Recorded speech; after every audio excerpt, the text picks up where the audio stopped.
Hello guys, welcome to my YouTube channel. तो आज का जो हमारा टॉपिक है वो है एरोमेटिक रिंग पर होने वाली रिएक्शंस। इससे पहले जो हमारी फंक्शनल ग्रुप पर होने वाली रिएक्शन थी वो हमने कंप्लीट कर ली है। तो इसके बाद देखते हैं हम आगे क्या होता है। कुछ रासायनिक अभिक्रियाएं ऐसी होती है जो फिनॉल की एरोमेटिक रिंग पर संपन्न होती हैं, यानी कि ऐसी रासायनिक अभिक्रियाएं जो आपका क्या है फिनॉल की जो रिंग होंगी उस पर कंप्लीट होंगी, तो वो कहलाएंगी आपकी एरोमेटिक रिंग पर होने वाली अभिक्रियाएं।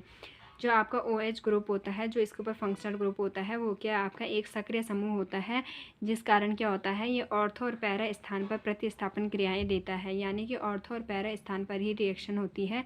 रेयर कंडीशन में ही आपके क्या है मेटा स्थान पर रिएक्शंस होती है। ज़्यादातर रिएक्शन आपकी जो होंगी वो ऑर्थो और पैरा स्थान पर होंगी, और अगर ऑर्थो और पैरा स्थान पर होने का रीज़न है तो वो है आपका OH ग्रुप, क्योंकि वो एक सक्रिय समूह है। तो देखिए इसमें हम रिएक्शन स्टार्ट करते हैं, जिसमें आपकी फर्स्ट आती है हैलोजिनीकरण, या इसे कहते हैं हैलोजिनेशन।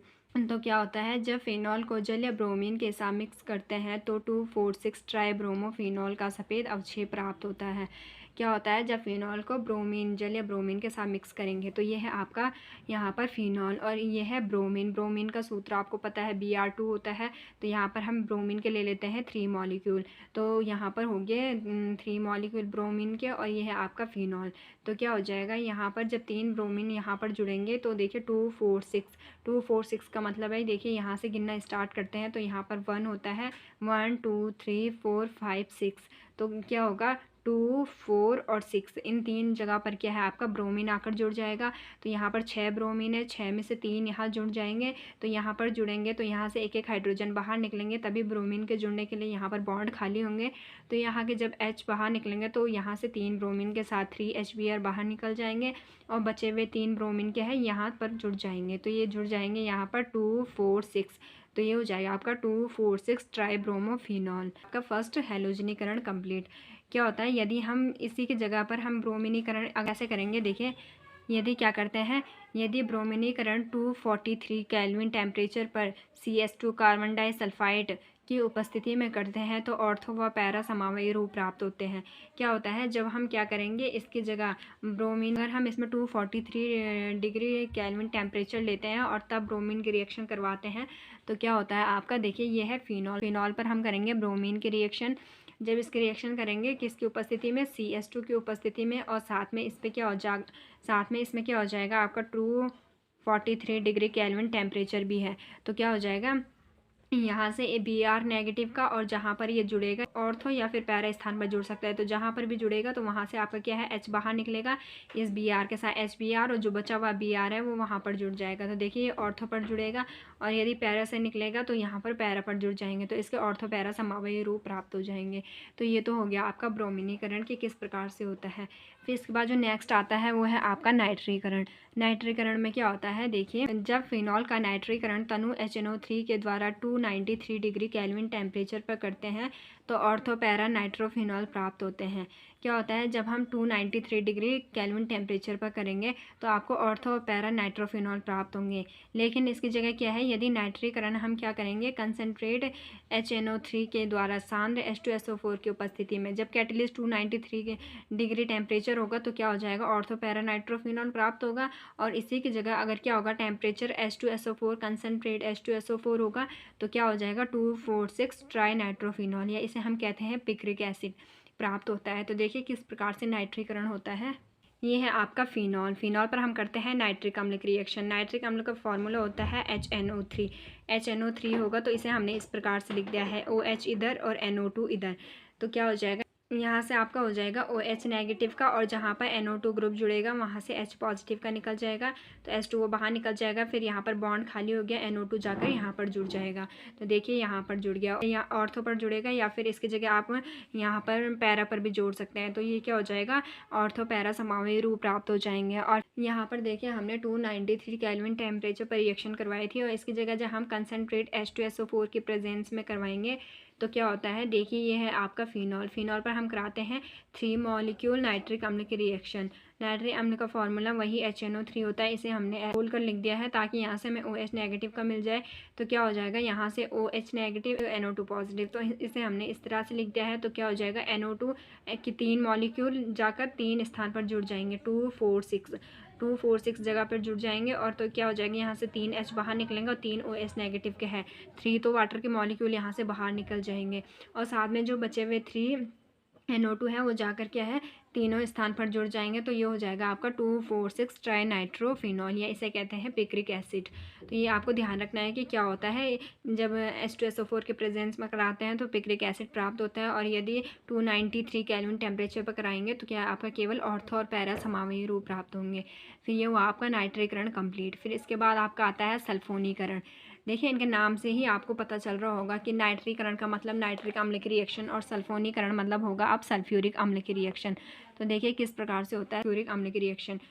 जब फिनॉल का सल्फोनीकरण सांद्र H2SO4 के द्वारा 293 केल्विन टेम्परेचर पर करते हैं तो ऑर्थो रूप प्राप्त होता है, और यदि 373 डिग्री केल्विन टेम्परेचर पर करते हैं तो पैरा रूप प्राप्त होता है, जिसमें पैरा रूप मुख्य उत्पाद होता है। देखिए इसमें क्या होता है, दो प्रकार से रिएक्शन होती है। एक हो रही है आपके 293 डिग्री केल्विन टेम्परेचर पर, एक हो रही है 373 डिग्री केल्विन टेम्परेचर पर। तो क्या होता है, पहले आपको यहाँ पर ऑर्थो रूप प्राप्त होगा और जब इस पर कराएंगे तो आपको पैरा रूप प्राप्त होगा, और इन दोनों में से जो ज़्यादा स्थायी या मुख्य उत्पाद कहे वो आपका पैरा वाला होगा। कि कैसे होता है, ये है आपका यहाँ पर पहले हम कराते हैं 293 डिग्री केल्विन टेम्परेचर पर। तो ये है आपका फिनॉल, ये है सल्फ्यूरिक अम्ल H2SO4। तो सल्फ्यूरिक अम्ल की रिएक्शन कराएंगे यहाँ पर तो क्या हो जाएगा आपका, यहाँ से भी OH नेगेटिव का हो जाएगा और SO3H पॉजिटिव का हो जाएगा। इसको आप OHSO3H के रूप में भी लिख सकते हैं। तो यहाँ से OH नेगेटिव का निकल जाएगा तो क्या हो जाएगा, और यहाँ से OH नेगेटिव का और यहाँ से H पॉजिटिव का, तो क्या हो जाएगा H2O आपका बाहर निकल जाएगा और यहाँ पर बचा हुआ SO3H जाकर इसकी जगह पर जुड़ जाएगा। तो ये SO3H जाकर यहाँ पर जुड़ गया, तो क्या हो जाएगा आपका, ये SO3H यहाँ पर जुड़ जाएगा। तो क्या हो जाएगा आपका, बन गया 2 हाइड्रोक्सी बेंजीन सल्फोनिक एसिड, या फिर इसे कहो ऑर्थो सल्फोनिक एसिड। फिर उसके बाद देखिए जब हम इस पर कराते हैं 373 केल्विन टेम्परेचर पर, 373 डिग्री केल्विन टेम्परेचर पर कराएंगे तो क्या होता है आपका पैरा समावी रूप, सेम रिएक्शन होगी। यहाँ से OH नेगेटिव का, यहाँ से फिर यहाँ से H पॉजिटिव का निकलेगा तो यहाँ से H2O वाटर का मॉलिक्यूल बाहर निकल जाएगा और फिर यहाँ पर आपका वही हो जाएगा SO3H आकर जुड़ जाएगा। ये इसे कहेंगे 4 हाइड्रोक्सी बेंजीन सल्फोनिक एसिड, या इसे कहेंगे पैरा सल्फोनिक एसिड। ये हो गया आपका सल्फोनीकरण।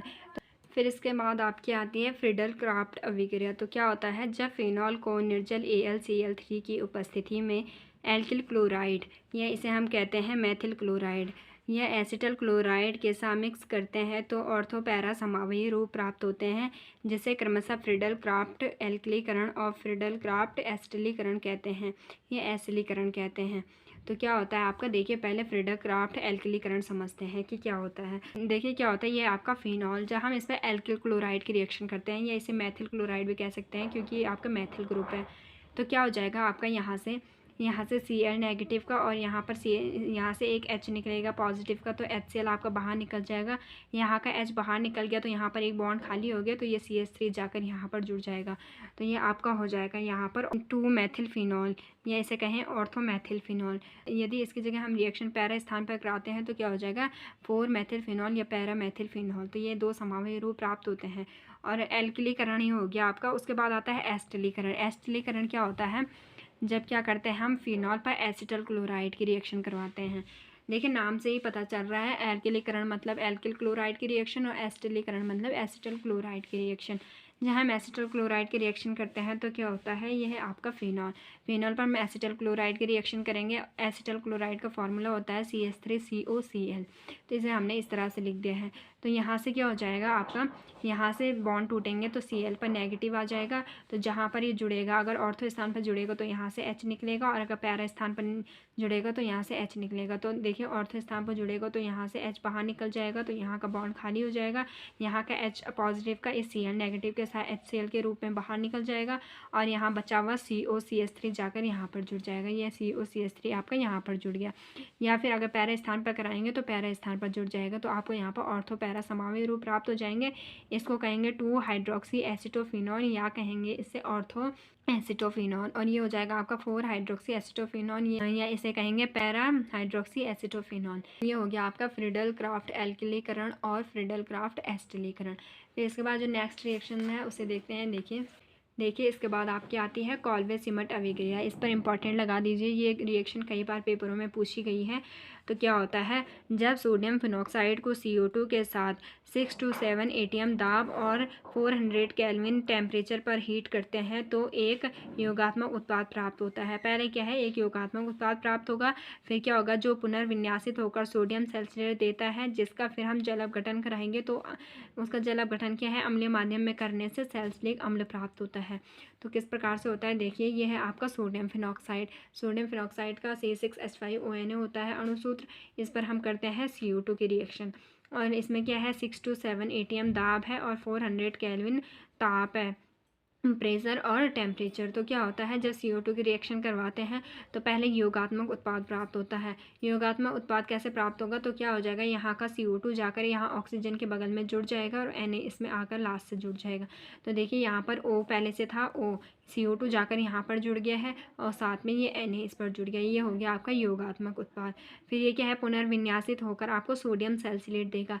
किस प्रकार से सोडियम सैलिसिलेट देगा, यहाँ ये इतना ग्रुप दे के COONA आकर ऑर्थो स्थान पर जुड़ जाएगा और यहाँ से H बाहर निकलेगा तो वो H जाकर इस O के साथ यहाँ पर इसकी बैलेंसी पूरी कर देगा। तो देखिए यहाँ पर आ जाएगा, यहाँ का H निकल कर यहाँ पर चले गया और ये COONA यहाँ पर आ गया। तो ये हो गया आपका सोडियम सैलिसिलेट। फिर इस पर क्या करते हैं, वाटर की रिएक्शन, देखिए जिसका जल अपघटन करते हैं।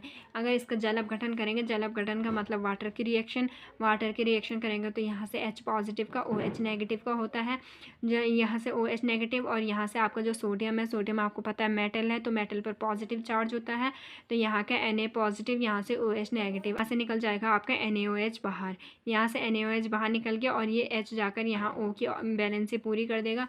तो यहाँ पर आपका क्या हो जाएगा, यहाँ पर OH का OH और यहाँ पर COO और Na की जगह यहाँ पर H आ गया। तो ये आपका बन गया 2 हाइड्रोक्सी बेंजोइक एसिड, या इसे हम कहते हैं सैलिसिलिक एसिड। तो ये हो गया आपका कॉल्वे सिमट अभिक्रिया। फिर इसके बाद नेक्स्ट देखिए एस्प्रिन, कि एस्प्रिन कैसे बनाई जाती है। तो क्या होता है, जब सैलिसिलिक अम्ल को, यहाँ पर आपको ऊपर सैलिसिलिक अम्ल बनाया है, इस सैलिसिलिक अम्ल को आपको ध्यान रखना है कि सैलिसिलिक अम्ल का फॉर्मूला किस प्रकार से होता है। तो क्या होता है, जब सैलिसिलिक अम्ल को एसिटिक एनहाइड्राइड के साथ ग्लेशियल एसिटिक अम्ल की उपस्थिति में मिक्स करते हैं तो एस्प्रिन प्राप्त होता है, जो कि एक दर्द निवारक औषधि है। देखिए यह है आपका यहाँ पर सैलिसिलिक अम्ल जो हमारा ऊपर बना था।